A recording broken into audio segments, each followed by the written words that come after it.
Beef stake বাউল rice নামটি কঠিন হলেও এই রেসিপিটা খুবই সহজে কম সময়ে করা যায় এবং খেতে দারুণ মজা।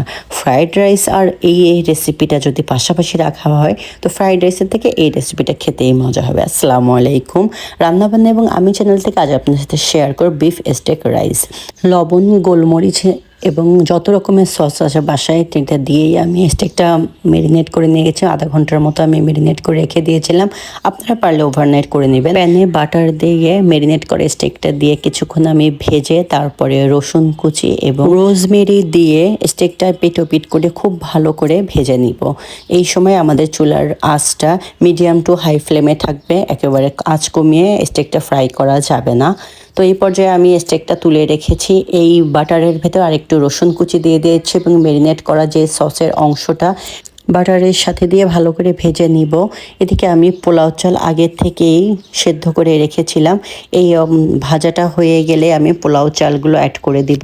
এটা আপনার পরিমাণ মতো দিবেন এবং এর ভিতরে সামান্য একটু লবণ এবং টেস্টিং সল্ট দিয়ে দিবেন স্বাদটা বাড়ানোর জন্য।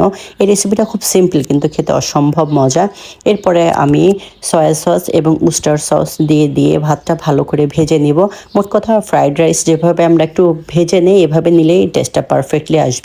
আমার ভিডিওটা যদি ভালো লেগে থাকে অবশ্যই আমার ভিডিওটা একটি লাইক দিয়ে দেবেন, আমার চ্যানেলটা সাবস্ক্রাইব করে আমার চ্যানেলের পাশেই থাকবেন। তো এরপর আমি টমেটো সস দিয়ে রাইসটা হাফ প্রিপেয়ার করে ফেলেছি। এখন আমি স্টেকটা কেটে নিব, স্লাইস করে নিব এবং স্টেকটা খুবই জুসি এবং খুবই চমৎকার হয়েছে।